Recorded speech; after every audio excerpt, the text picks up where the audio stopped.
And so it begins, the podcast entitled Jason Sims Says Hello. Please welcome your host, Jason Sims. Hello.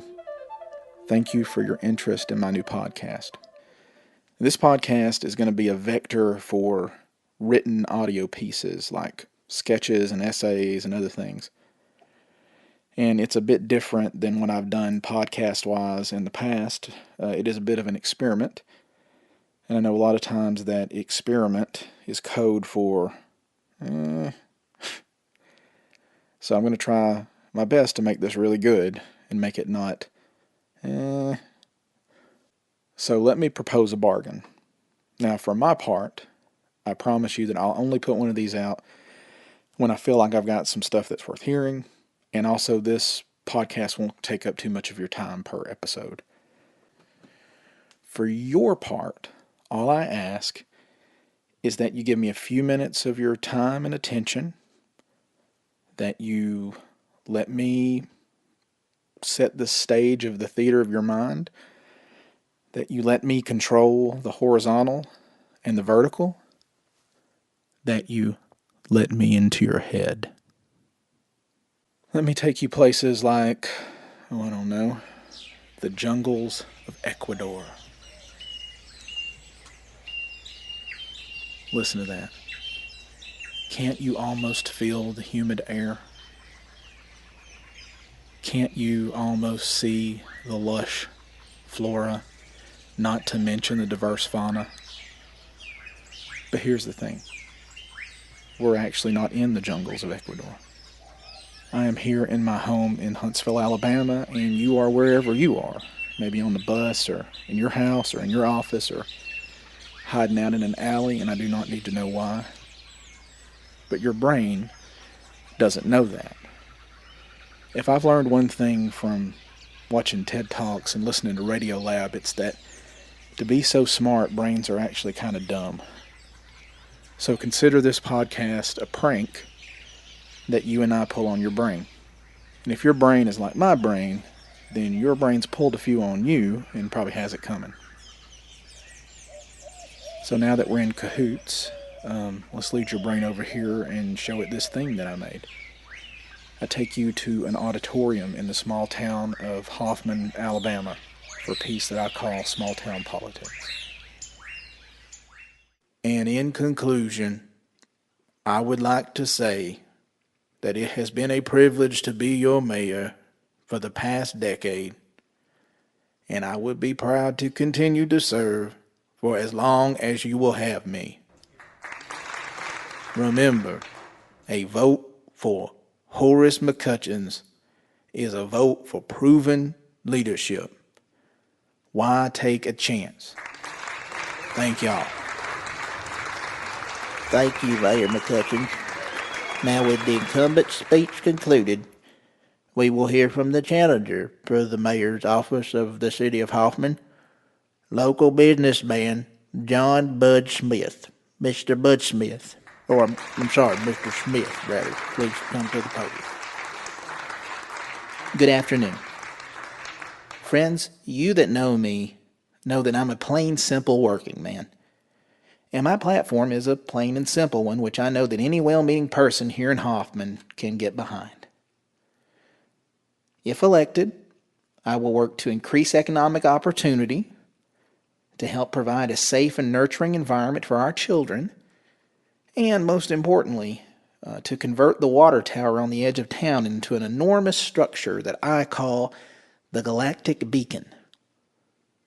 At over 90 stories tall, the Galactic Beacon will stand as a glowing monument to the ingenuity and work ethic of the people of Hoffman.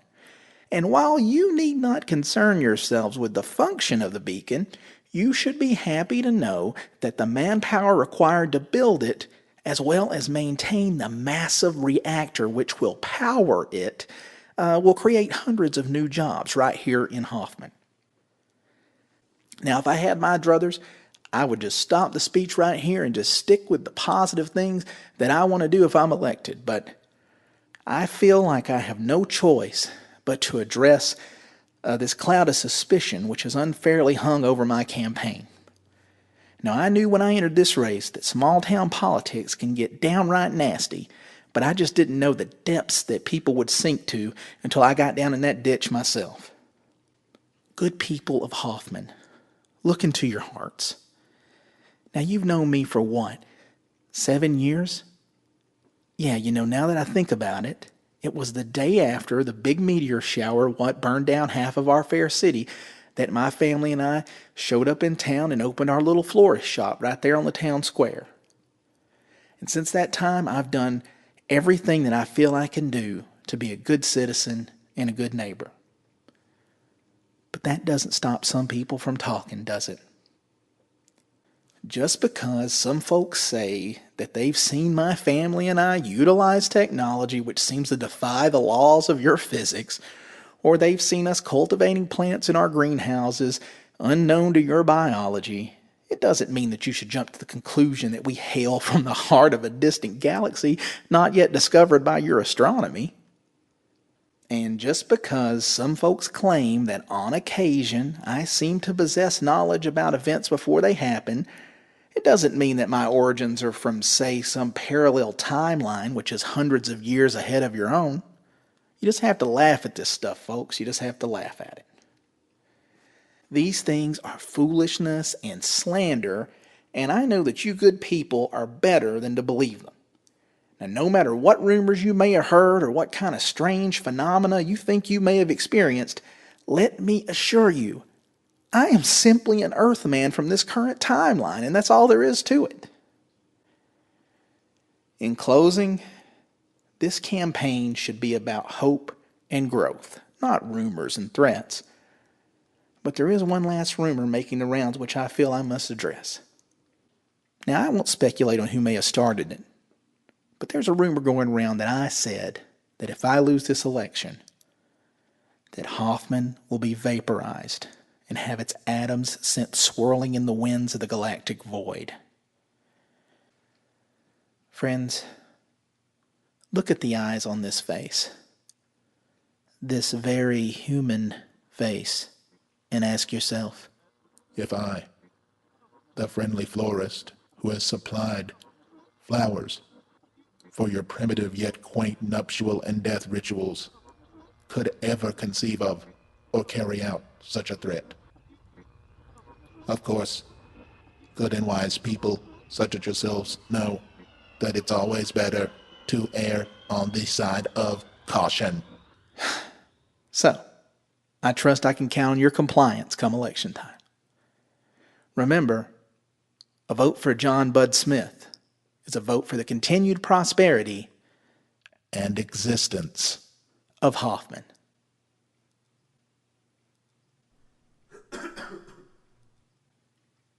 Thank you. And that was a thing that I made. I hope you liked it. While we're in this jungle clearing, we should just take, some time and have some tea and conversation. Do you like Irish breakfast tea? You take milk, sugar?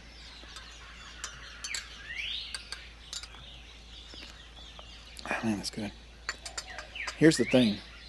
While we're not actually in the jungles of Ecuador, that actually is a cup of tea. I actually brewed this cup of tea. So you never know what's real. You never know what's up and what's down. We got to keep your brain on its metaphorical toes. So now we have our tea. We'll have some conversation now. And it's going to be a bit one-sided because, at this point in podcasting technology, I cannot hear you. Or can I? I can't. That's the answer to that question. So, conversation. Okay. Here's something I was thinking about the other day. The phrase, I'm not racist, but, is like the verbal equivalent of Silver Surfer.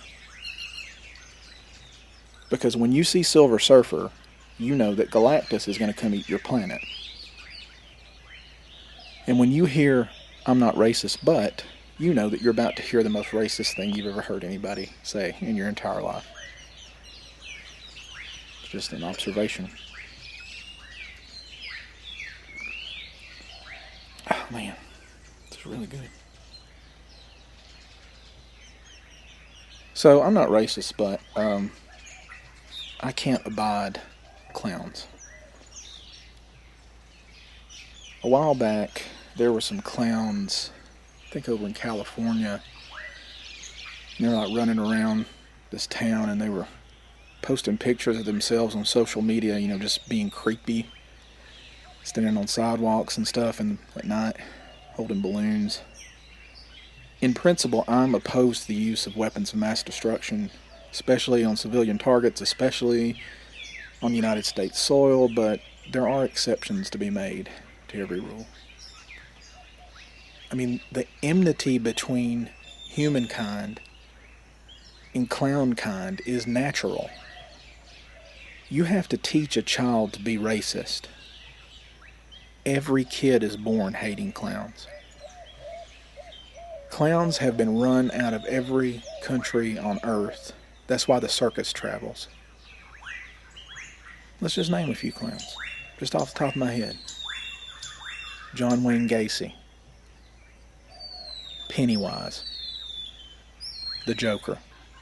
Now, some people may say, these are extremist clowns. These don't represent, the average clown.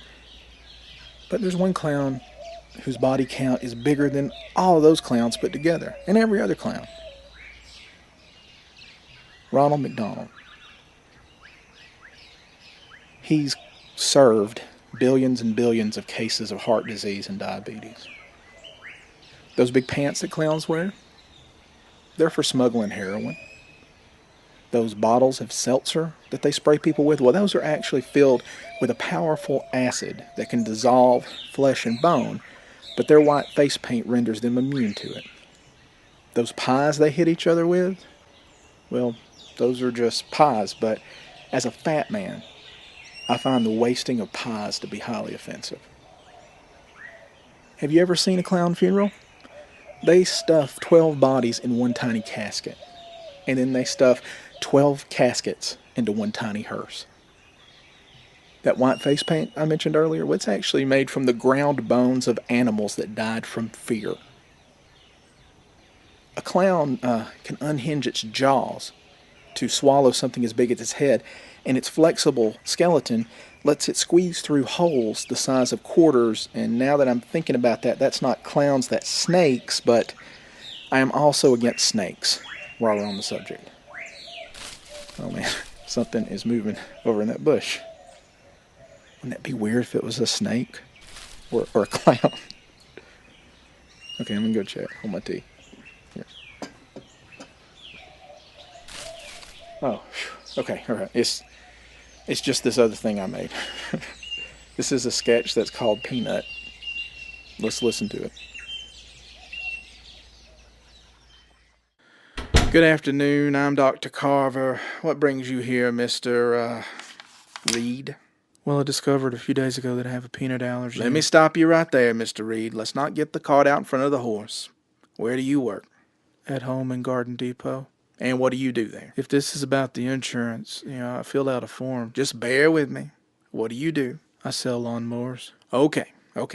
Now, I'm figuring that at the Home and Garden Depot, they don't require you to have a medical degree to sell lawnmowers. Is that correct? No. Okay, so I'll make you a deal, Mr. Reed. Just out of professional courtesy, I'll refrain from hawking snappers out in my waiting room if you'll leave the diagnosing of sicknesses to those of us with medical degrees. Does that sound like a deal? Sorry, doctor. That's all right. It's all right. So, what makes you think you have a peanut allergy? Well, I ate a peanut, and I broke out in hives, and then my throat got really tight. Uh-huh.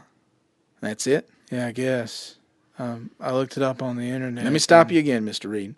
Let's not get the goat out in front of the goat cart. All right, listen. Who's your ISP? Comcast. What does this have to do with anything? There is a method to my methods, son.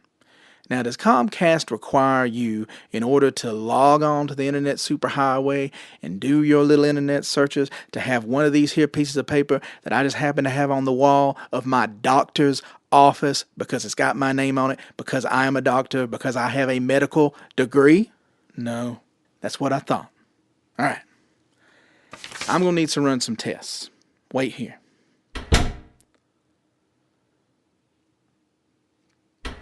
take this bag. I'm going to need you to eat a pound of these peanuts, shells and all. But look, Mr. Reed, I have found that most patients are either stupid or liars. They don't know what their symptoms mean. Doctor, I got a peanut allergy. Doctor, I'm pregnant. Doctor, I got shot with a gun. So see, I'm just going to have to see this for myself. It's called science, son. Doctor, the last time I ate just one peanut, I could barely breathe, so I'm afraid if I eat a whole pound of peanuts, that I'll probably die. I'm going to stop you right there. Let's not get the turtle outside the turtle shell. What kind of car do you drive? What? I didn't stutter, Mr. Reed. What kind of car do you drive? A Camry? A Honda Camry. Toyota. Right, a Toyota Camry. Now, when you bought that Camry down at the Toyota dealership... Well, actually, I bought it used for my neighbor. Poetic license, Mr. Reed. If I may continue. When you bought that Camry from your neighbor, did he require you to prove that you had... Are you going to say a medical degree? No. I was going to say, did he require to prove that you had the gift of second sight and that you could predict the future? No. Or did he require you to have a medical degree? Well, a medical degree doesn't let you predict the future. No, it don't. But it makes me smarter than you, so shut up. I'm sorry. I don't drive no stupid Honda. I drive a BMW. Look, doctor, I'm just really afraid after what happened before, and no disrespect to you or your medical degree, but I just need a little more assurance. Son, you got nothing to be afraid of. If you turn out to be a liar, then nothing is going to happen to you when you eat these here legumes. And if you turn out to actually have a peanut allergy, then you'll just die. How's that nothing to be afraid of? Well, you won't be a liar, so you'll go straight to heaven. Are you sure? Mr. Reed, I'm a doctor. I'm always sure. Okay. I'm often wrong, but I'm always sure. Yep, looks like you got yourself a little old peanut allergy. Well, see you in heaven, son. And I hope you liked that thing that I made. This podcast is an experiment, and I was thinking about it, and I don't think anybody's ever set a sketch in a doctor's office before. So in the interest of breaking new ground, I thought I would try that. Okay, I'm going to take us out of the jungles of Ecuador before one or both of us contracts imaginary malaria. And now we're just here in my home in Huntsville, Alabama, where I'm recording this thing in a room by myself. It's very glamorous. Everything in this episode was written, performed, and produced by me, except I want to give an additional writing credit on the peanut sketch you just heard. It's actually based on a short improv scene I did with a friend of mine named Jeff Lee, and he actually created the concept of the peanut allergy in the scene, without which that sketch would not exist. So credit where credit is due, at least 50%, possibly more credit to my friend Jeff Lee, who is incredibly funny and a joy to improvise with, but he moved to Arizona to help the federal government conserve natural resources and left me here in Alabama, so he is dead to me now. You can keep up with me and this podcast via Twitter at Jason_Sims, that's JASON_SIMS, or on Tumblr at jason-sims.tumblr.com. You can send me an email at emailjasonsims@gmail.com. Also, this thing's up on iTunes, so subscribe to it. If you want to give a rating or give a review, I'd appreciate it. If you want to share these episodes or links to the podcast through social media, I'd really appreciate it. I think I'm going to have, via the other places I mentioned, I'm going to have links maybe to the episodes in YouTube form or SoundCloud form, maybe in the future. So if you like it, let people know about it, because that's why I'm putting it out here, so people can hear it. I sincerely would appreciate the sharing. So that's it. Thank you very much for listening. I will see you the next time I feel like I have something worth sharing, which hopefully will be sooner rather than later. Announcer, if you would, please. And so ends the first episode of Jason Sims Says Hello. Once again, here's your host, Jason Sims. Goodbye.